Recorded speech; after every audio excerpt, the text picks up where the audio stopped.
welcome to the Florist Garden. Today is May 24th, the second day of summer, and this is going to be a summer reading vlog. And I am absolutely determined to get through my TBR pile this time.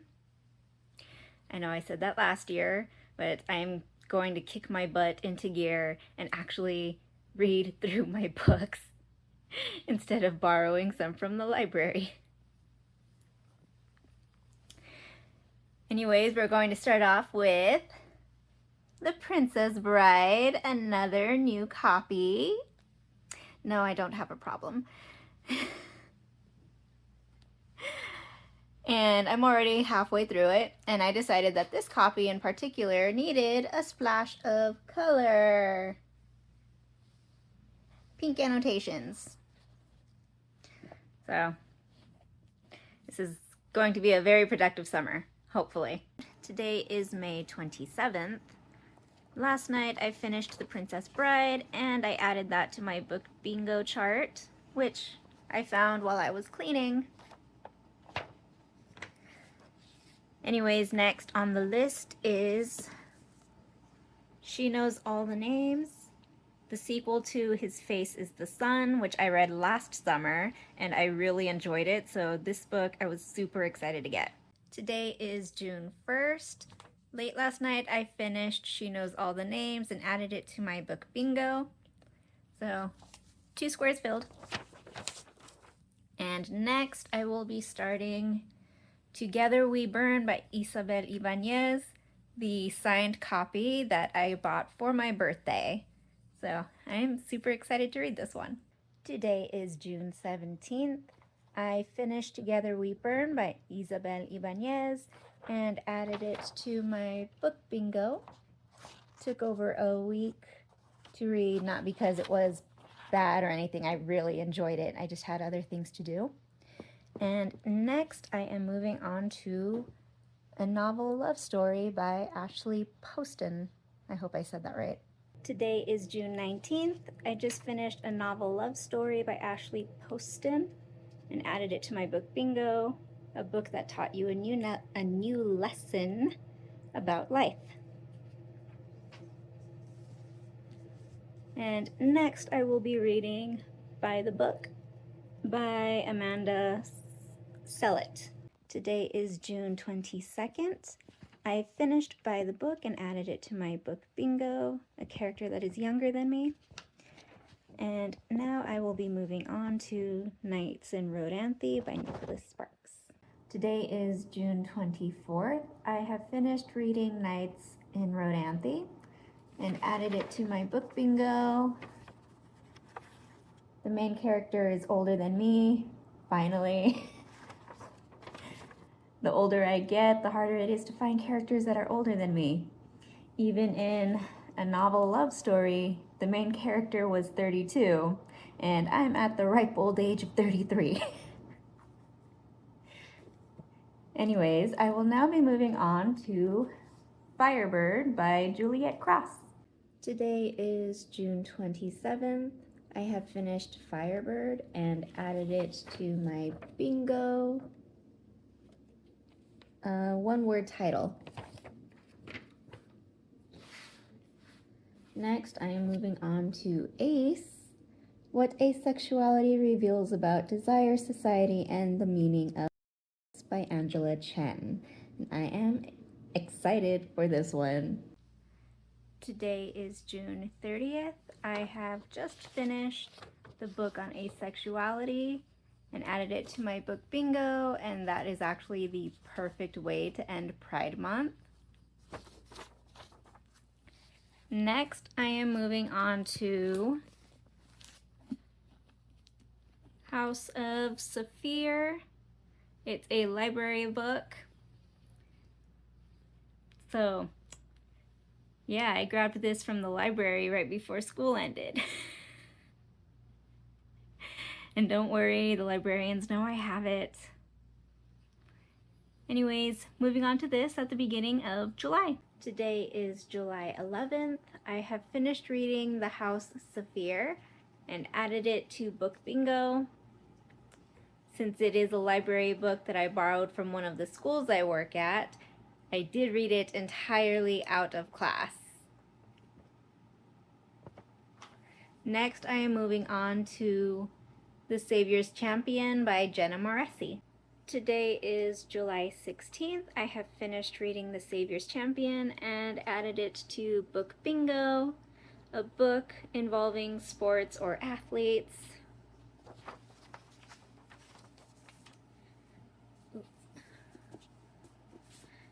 Next, I am moving on to When a Princess Proposes by Carolyn Sparks. Today is July 22nd, my last day of summer vacation. And the last book I am reading is When a Princess Proposes, which I mentioned earlier. I am about 100 pages away from finishing, so I will most likely finish it tonight. If not, then definitely tomorrow morning. And I've already added it to my book bingo. I am still counting it. Okay, I know it's a little cheat, but I am still counting it. Unfortunately, I did not get a bingo this year. So close. If I had a little bit more time, I could have squeezed in a book set in the past. Here's a recap of everything I had read this summer. The Princess Bride by William Goldman.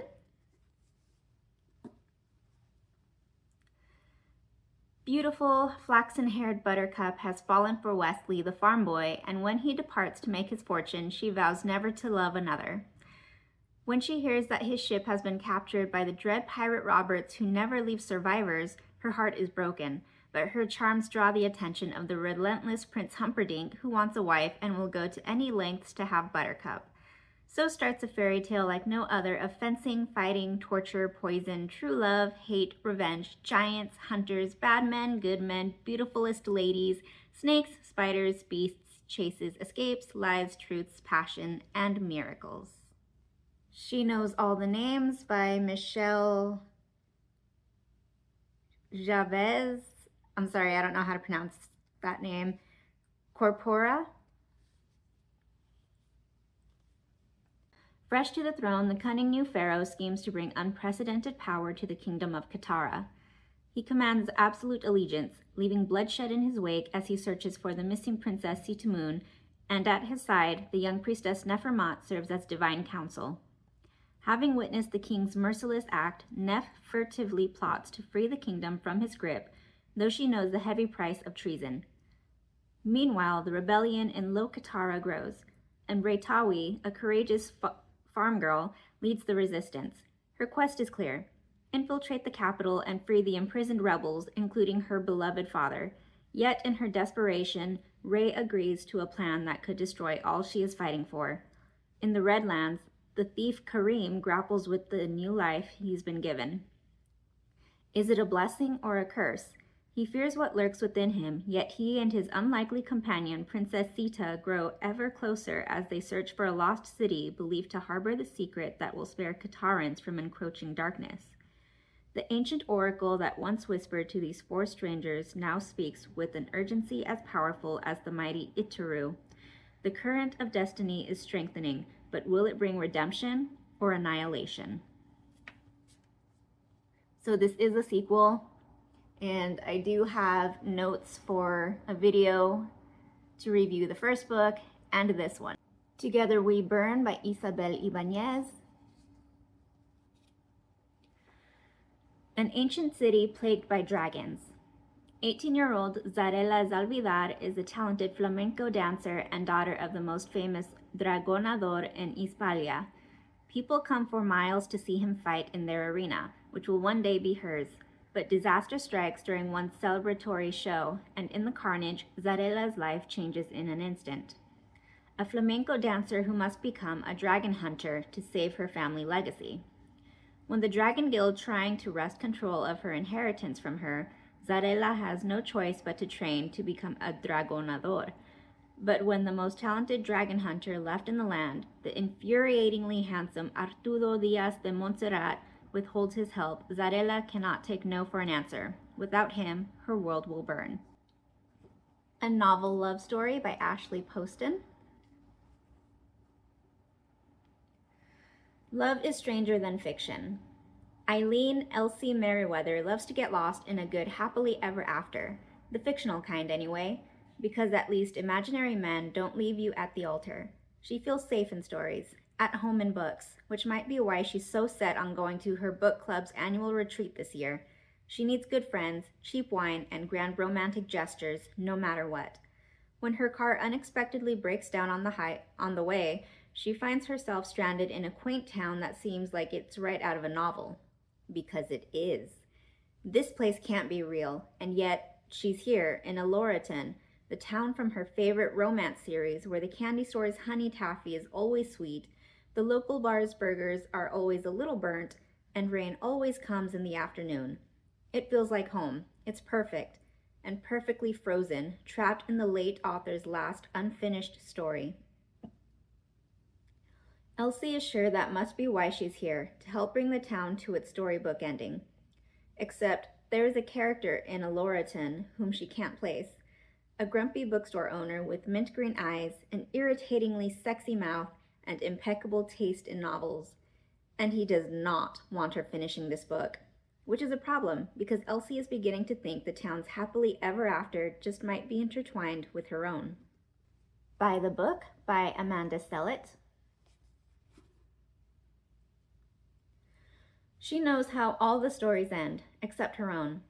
As a devotee of classic novels, Mary Porter Malcolm is a walking encyclopedia of mistakes that have been made, especially by her favorite literary heroines. So when some new friends seem in danger of falling for the same tricks employed since the days of Austen and Tolstoy, Mary starts compiling the Scoundrel Survival Guide, using archetypes of literature's debonair bad boys to spot red flags in the dating department. But despite her best efforts, she soon finds herself falling for a supposed cad, the same one she warned her friends away from. Without a convenient rain-swept moor to flee to, Mary is forced to admit that real life doesn't follow the same rules as fiction, and if she wants a happy ending, she's going to have to ditch the books and write it herself. Nights in Rodanthe by Nicholas Sparks. Actually, Nicholas Sparks is a guilty pleasure. Reeling with heartache after her husband abandons her for a younger woman, Adrienne Willis flees to the small coastal town of Rodanthe, North Carolina, to tend a friend's inn. Here she hopes to find the tranquility she so desperately needs to rethink her life. But almost as soon as she gets there, a major storm is forecast and a guest named Dr. Paul Flanner arrives.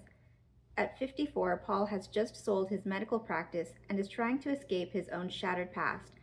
Now with the fierce nor'easter closing in, two wounded people will turn to each other for a comfort, and in one weekend set in motion feelings that will resonate throughout the rest of their lives. Firebird by Juliet Cross, and I did buy the sequel yesterday, so I'm anxious to read that one. A Conqueror Captivated, a witch prophesied to save them all, a world where dragons rule Rome. From the moment Roman general and nephew to the emperor Julianus Dacia laid eyes on Melina, he was enthralled by the Dacian dancer. Years later, the fierce beauty stands before him on a scarred battlefield, her life in danger. He instinctively shifts into his powerful dragon form to save her, an action that may mean his head on the imperial gate. But he and his dragon know one thing: she belongs to them. Melina can't believe that the centurion who had once bestowed a secret talisman on her is the Roman general of legendary brutality. His prowess as a warrior cannot be denied, yet it doesn't reveal the secret he hides. All Melina knows is his protection and gentle touch, and she cannot deny how her soul has always seemed to answer his. As they navigate a world where flying Death Riders conquer and burn, their love will ignite a firestorm that can only end in heartbreak or death, or both. Also, look at the pretty pages.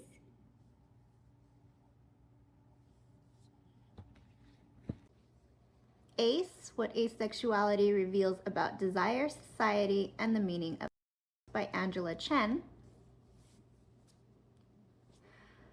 Many people consider the existence of asexuality an interesting piece of trivia. It's a lesser known orientation, some people identify as asexual and they should be accepted. Next, after all, if you're not asexual, what more is there to learn? Plenty, because in every place that touches society, asexuality does too. And the issues that asexuals struggle with, confusion around the intersection of and identity, navigating different needs and relationships, are the same ones that people of every orientation are likely to confront. The questions may be near universal, but the answers look different from the asexual or ace perspective. Through reportage, cultural criticism, and memoir, ACE investigates the A of LGBTQIA, offering valuable frameworks for understanding human connection and inviting everyone to rethink pleasure and intimacy. I didn't even know this book existed until my work bestie told me about it, and he found it for me at a bookstore, so of course I had to get it. The House Saphir by Marissa Meyer, a library book. The only library book I read this summer.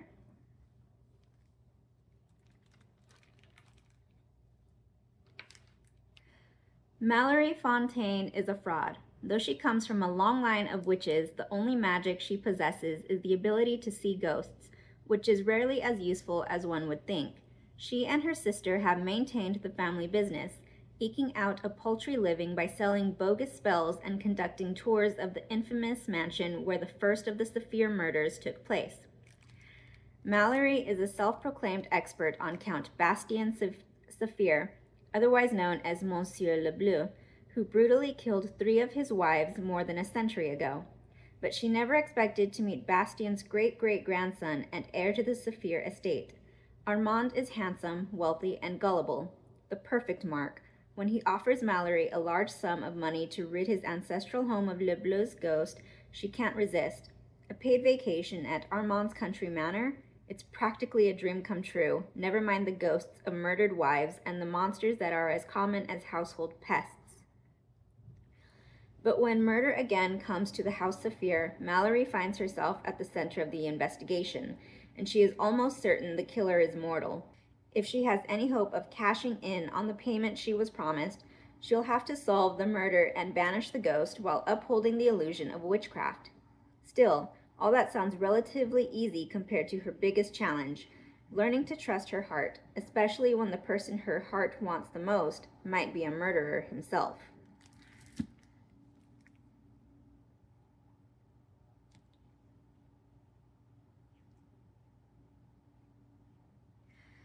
So this is kind of a sequel / retelling of the story of Bluebeard. And while not my favorite fairy tale, it is one that I've always found fascinating because I was a weird kid that was really into ghosts and monsters. Yes, I do recommend this.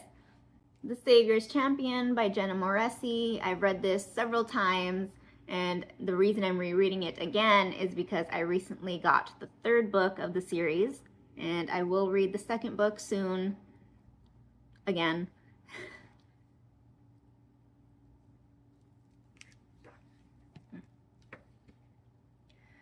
Today you'll face an option, either be good and die or be dark and live. You're a good man, but you will choose the darkness. Tobias Kaya doesn't care about the Savior. He doesn't care that she's the ruler of the realm or that she purified the land, and he certainly doesn't care that she's of age to be married.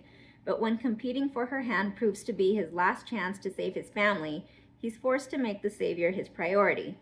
Now Tobias is thrown into the Sovereign's tournament with 19 other men, and each of them is fighting and killing for the chance to rule at the Savior's side. Instantly, his world is plagued with violence, treachery, and manipulation, revealing the hidden ugliness of his proud realm.